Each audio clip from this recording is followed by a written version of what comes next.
வவுனியாவில் ஒரு துயரமான சம்பவம் ஒன்று பதிவாகி இருக்கிறது. குடும்ப பெண் ஒருவர் உயிரிழந்திருக்கிறார். அதற்கு அவருடைய கணவர்தான் காரணம் என சொல்லப்படுகிறது. இந்த சம்பவம் தொடர்பாக விரிவாக விளக்கமாக இந்த காணொளியில் பார்க்கலாம். நாட்டில் மேலும் சில மண் சரிவுகள் பதிவாகி இருக்கின்றன. அது குறித்த மேலதிக விவரங்களையும், இலங்கையின் பிரபலமான மருத்துவர் ஒருவர் பணி நீக்கம் செய்யப்பட்டிருக்கிறார். அவர் பணி நீக்கம் செய்யப்பட்டமை பெரும் சர்ச்சைகளை உருவாக்கி இருக்கிறது. இன்றைக்கு பாராளுமன்றத்திலும் அது சம்பந்தமாக பேசப்பட்டது. விரிவாக பார்க்கலாம். ராஜபக்ச குடும்பத்தினர் கொள்ளையடித்த பணம் என்று சொல்லி சந்திரிகா பண்டாரநாயக்க குமாரதுங்க ஒரு அதிர்ச்சியூட்டும் தகவல் ஒன்றை வெளியிட்டிருக்கின்றார். ஜனாதிபதி அனுரகுமார திசாநாயக்கா அவர்கள் பாராளுமன்றத்தில் உரையாற்றி கொண்டிருக்கின்றார். சில பல முக்கியமான விடயங்களை அவர் குறிப்பிட்டிருக்கின்றார். அது குறித்தும் பார்க்கலாம். இந்த செய்திகள் உட்பட மேலும் ஒரு சில செய்திகளும் தகவல்களும் இன்றைய காணொலியில் காத்திருக்கின்றன. அத்துடன் கருத்தோவிய பகுதியில் ரணில் விக்ரமசிங்க சொன்னவர் தான் பதவி விலக தயாராக இருக்கிறேன் என்று சொல்லி, எனவே அது சம்பந்தமாக வரையப்பட்ட ஒரு கருத்தோவியம். அதை பார்த்தாலே நீங்களே சொல்லுவீங்கள் பதவி விலகுவாரா இல்லையா என்று சொல்லி. எனவே அதனையும் பார்க்கலாம். தமிழடியான் சொந்தங்கள் அனைவருக்கும் வணக்கம். வாருங்கள் காணொளிக்குள் போகலாம். வவுனியாவில் ஒரு துயரமான சம்பவம் ஒன்று பதிவாகி இருக்கிறது. 37 வயதுடைய ஒரு குடும்ப பெண் ஒருவர் உயிரிழந்திருக்கிறார். அதற்கு அவருடைய கணவர் தான் காரணம் என்று சொல்லப்படுகிறது. பிறகு கணவர் என்ன செய்கிறார் என்று சொன்னால், தன்னுடைய உயிரை தானே மாய்க்கிறதுக்கு முயற்சி செய்து காயங்களுடன் வவுனியா மருத்துவமனையில் அனுமதிக்கப்பட்டிருக்கிறார். அந்த குடும்ப பெண் அவருடைய வீட்டில் வைத்தே உயிரிழந்ததாக சொல்லப்படுகிறது. போலீசார் இது சம்பந்தமான விசாரணைகளை மேற்கொண்டு வருகிறார்கள். இந்த சம்பவம் எங்கே நடந்திருக்கு என்று பார்த்தீங்கன்னு சொன்னால், வவுனியா ஈச்சங்குளம் கருவேப்பங்குளம் என்று சொல்லப்படுற இடத்துல நடந்தது. இன்று அதிகாலை வேளையில் இந்த சம்பவம் நடந்திருக்கிறது. இந்த வருஷத்திலே பார்த்தீங்கன்னு சொன்னால் இதே மாதிரியான சம்பவங்கள் இதுக்கு முதலும் நடந்திருக்குது. வவுனியா மாவட்டத்தில் இந்த மாதிரி குடும்ப பிரச்சனைகள் காரணமாக கணவரால் தாக்கப்பட்டு மனைவி உயிரிழந்த சம்பவங்கள். எனவே வவுனியா மாவட்ட போலீசார் இது சம்பந்தமான விசாரணைகளை மேற்கொண்டு வருகின்றார்கள். இந்த சம்பவத்தில் மனைவி உயிரிழந்த பிறகு தன்னுடைய உயிரை மாய்க்க கணவர் முயற்சி செய்து அவர் இப்பொழுது வவுனியா மருத்துவமனையில் சிகிச்சை பெற்று வருகிறார். இலங்கையின் பிரபலமான ஒரு மருத்துவர், அதாவது ஊடகங்கள் மூலமாக மிகவும் பிரபலமான ஒரு மருத்துவர் பணி நீக்கம் செய்யப்பட்டிருக்கிறார். அவருடைய பேர் ருக்சான் பெலன்ன. நீங்கள் எல்லாருமே கேள்விப்பட்டிருப்பீங்கள். இப்போ படத்தில் பார்க்குற இவர் தான் அவர். அதாவது ரணில் விக்ரமசிங்க கைது செய்யப்பட்டு விளக்கமறியலில் வச்சிருக்கைக்குள்ள கொழும்பு மருத்துவமனையில் அனுமதிக்கப்பட்டவர் தானே, கொழும்பு தேசிய வைத்தியசாலையில். அப்போ ஊடகங்களுக்கு தகவல் சொன்னது இந்த டாக்டர் தான். அதாவது ரணில் விக்ரமசிங்கவுக்கு அந்த வருத்தம் இருக்குது, இந்த வருத்தம் இருக்குது, இதயத்தில் ஆப்ரேஷன் செய்யணும், அவருக்கு கிட்னி ஃபெயிலியர் என்று சொல்லி சொல்லாத வருத்தங்களே இல்லை. எல்லா தகவல்களையும் சொன்னது ஊடகங்களுக்கு சொன்னது இந்த டாக்டர் தான், டாக்டர் பெலன்ன. எனவே அப்பயே எல்லாருக்கும் சந்தேகம் வந்தது, என்ன ஒரு மனுஷனுக்கு இவ்வளோ வருத்தங்களா, அதுவும் கைது செய்யப்பட்ட பிறகு இவ்வளோ வருத்தங்களான்னு சொல்லி. இப்போ ஒரு வயசாயக்குள்ள வருத்தங்கள் வர்றது சாதாரண விஷயம். ஆனால் அதுக்கு படிப்படியாக சிகிச்சை எடுத்துக்கொண்டு தான் இருப்பினும். கைது செய்யப்படாக்க முதலே சிகிச்சை எடுத்துருக்கத்தானே வேணும் நியாயப்படி பார்த்தா. ஆனால் கைது செய்யப்பட்ட பிறகு திடீரென்று அவ்வளோ வருத்தங்களும் வெளியில் வருதுன்னு சொன்னால் மக்களுக்கு சந்தேகம் இருந்தானே. இப்போ பார்த்தீங்கன்னு சொன்னால் பணி நீக்கம் செய்யப்பட்டிருக்கார். நாட்டு மக்களுக்கு தவறான தகவல்கள் சொன்னார். நாடு ஒரு இக்கட்டான சூழ்நிலையில் இருக்கும்போது தவறான தகவல்களை பரப்பி மக்களை குழப்பினார் என்று சொல்லி இதற்கு எதிராக எதிர்க்கட்சிகள் குரல் கொடுக்க ஆரம்பித்திருக்கிறார்கள். குறிப்பாக எதிர்க்கட்சி தலைவர் சஜித் பிரேமதாசா இன்றைக்கு பாராளுமன்றத்தில் உரையாற்றும் போது இவருடைய பணி நீக்கம் நியாயமற்றது என்று சொல்லியிருக்கிறார். அதே வழியில் மீண்டும் அவர் ஊடகங்களுக்கு பேட்டி கொடுத்துக்கார். அந்த டாக்டர் ஊடகங்களுக்கு பேட்டி கொடுத்துக்கார். பணி நீக்கம் செய்துட்டு போட்டோம், எனக்கு அது பெரிய பிரச்சனையே இல்லை, நான் போய் பிரைவேட்டில் உழைப்பேன் என்று சொல்லி அவர் ஊடகங்களுக்கு சொல்லியுள்ளார். கண்டி மாவட்டத்தில் மற்றொரு மண் சரிவு ஒன்று பதிவாகி இருக்கிறது. ஒரு குறிப்பிட்ட ஒரு பாதையில் மண் சரிவு ஏற்பட்டு, இப்போ நீங்கள் படத்தில் பார்க்குறீங்க, அந்த பாதை உடைஞ்சிருக்குது. எனவே இந்த பாதையால் பயணம் செய்பவர்கள் மிகவும் அவதானமாக இருக்கணும் என்று சொல்லப்பட்டிருக்கிறது. குறிப்பாக இரவு நேரத்தில் இந்த பாதையால் பயணம் செய்பவர்கள் மிக மிக அவதானமாக இருக்கணும் என்று சொல்லி இந்த பாதை எங்கே இருக்குன்னு சொன்னால், கண்டி மாவட்டத்தில் ஹந்தானைக்கும் உடுவெலை என்று சொல்லப்படுற இடத்துக்கும் இடையில போகிற பாதை, 2 இடங்களையும் தொடுக்கிற பாதை தான் இந்த பாதை. ஹந்தான உடுவெலை பிரதான வீதி என்று சொல்லப்படுகிறது. எனவே இந்த வீதியில் தான் இந்த மண் சரிவு ஏற்பட்டிருக்கிறது. எனவே அனைவரையும் அவதானமாக இருக்கும்படி கேட்டுக்கொள்ளப்படுகிறது. அதே வழியில் இன்னும் ஒரு இடத்துல ஒரு வீதிக்கு குறுக்கால பிட்டிய கல்லொண்டு உருண்டு விழுந்திருக்குது. இப்போ நீங்க படங்களை பார்க்குறீங்க.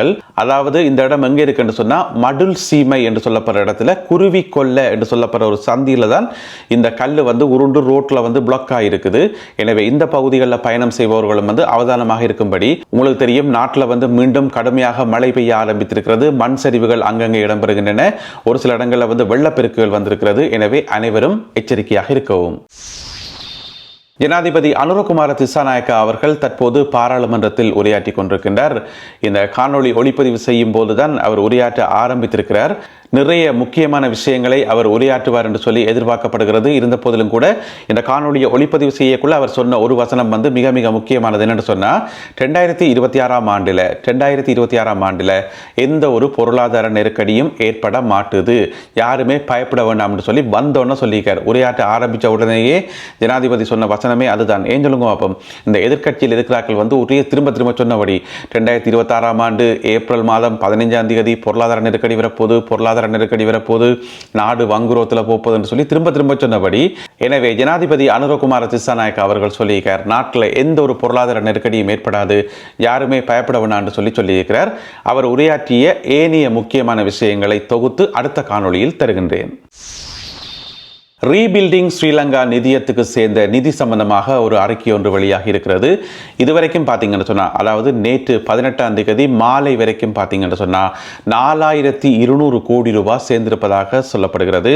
உங்களுக்கு தெரியும், ரீபில்டிங் ஸ்ரீலங்கான்னு சொல்லி புதிதாக ஒரு நிதியம் ஒன்று ஆரம்பித்து உள்நாட்டிலேயும் சரி வெளிநாட்டிலேயும் சரி தனிநபர்கள், நிறுவனங்கள் எல்லாருமா சேர்ந்து ஏராளமான நிதிகளை வழங்கி கொண்டிருக்கிறார்கள் இந்த ரீபில்டிங் ஸ்ரீலங்கா நிதியத்துக்கு. அந்த அடிப்படையில் நேற்று மாலை வெளியிடப்பட்ட அறிக்கையில் சொல்லப்பட்டிருக்கிறது 4200 கோடி ரூபாய் இதுவரைக்கும் சேர்ந்திருப்பதாக, இன்னும் நிறைய பேர் அன்பளிப்புகளை வழங்குவார்கள் என்று சொல்லி எதிர்பார்ப்பதாகவும் நிதி அமைச்சு வெளியிட்டுள்ள அறிக்கையில் சொல்லப்பட்டிருக்குது.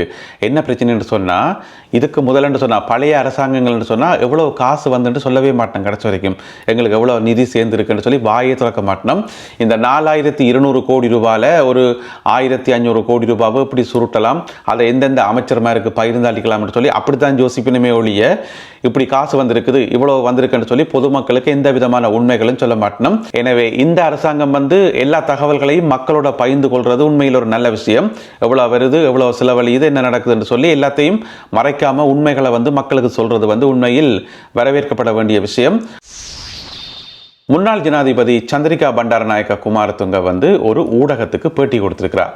அந்த பேட்டியில் நிறைய விஷயங்கள் சொல்லியிருக்கிறார். அதில் முக்கியமானது, ராஜபக்ஷ குடும்பம் இருக்கிறது தானே, அவையில் கொள்ளையடித்த பணம் என்று சொல்லி எவ்வளோன்னு சொன்னால் 51,000 கோடி ரூபாய், கொஞ்ச நஞ்சம் இல்லை, 51,000 கோடி ரூபாய் காசை கொள்ளையடித்தார்கள் 9 வருஷத்தில் என்று சொல்லி. அதாவது 2006ஆம் ஆண்டிலிருந்து 2014ஆம் ஆண்டு வரையான காலப்பகுதியில் பார்த்தீங்கன்னு சொன்னால் மஹிந்த ராஜபக்ஷ நாட்டினுடைய ஜனாதிபதியாக இருந்த காலப்பகுதியில் 51,000 கோடி ரூபாவை அவர்கள் கொள்ளையடித்தார்கள் என்று சொல்லி சந்திரிகா பண்டாரநாயக்க குமாரதுங்க ஒரு அதிர்ச்சியான புள்ளி விவரம் ஒன்றை வெளியிட்டிருக்கின்றார். எனவே சந்திரிகாவினுடைய இந்த தகவல் சம்பந்தமாக ராஜபக்ஷ குடும்பத்தில் இருந்து உடனடியாக எந்த ஒரு கருத்தும் வெளியாகல. உங்கள் எல்லாருக்குமே தெரியும், ராஜபக்ஷ குடும்பத்தினர் இலங்கையில் நிறைய காசுகளை மோசடி செய்து அதை கொண்டு போயிட்டு வெளிநாட்டில் பதுக்கி வச்சிருக்கிறோம் என்று சொல்லி அரசல் புரசலான செய்திகள் வந்தது.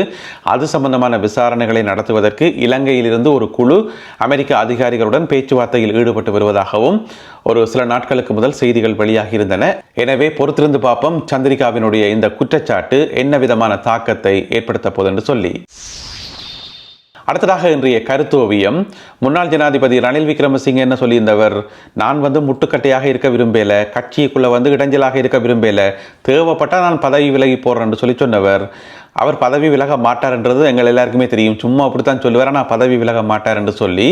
இப்போ பார்த்தீங்கன்னு சொன்னால் பதவி விலக போகிறேன் என்று சொல்லி இந்த கருத்தோவியத்தில் ஒரு படியில் ஏற போகிறார், ஏறி போகிறாராம் வெளியில் என்று சொல்லி. ஆனால் அந்த படியில் எழுதப்பட்டிருக்கிறது இறங்குறது மட்டும் என்று சொல்லி. இந்த படியால் ஏற முடியாது, இறங்குறது மட்டும்தான் அதில் வர முடியும். இது ஒன் வே. எனவே அந்த படிக்கட்டில் ஏற போகிறோன்னு சொல்கிறார். கடைசி வரைக்கும் ஏற மாட்டார், கடைசி வரைக்கும் பதவி விலகவே மாட்டார் என்றதான் மறக்க முடியாத உண்மை. அதை இந்த கருத்தோவியம் அழகாக எடுத்து காட்டுகிறது. எனவே இந்த ஒரு கருத்தோவியம் மற்றும் இன்றைய காணொலியில் பகிர்ந்து கொள்ளப்பட்ட செய்திகள் தொடர்பான உங்களுடைய கருத்துக்கள் என்ன? மறக்காமல் கீழே எழுதுங்கள். மீண்டும் சந்திப்போம் உறவுகளே. நன்றி, வணக்கம்.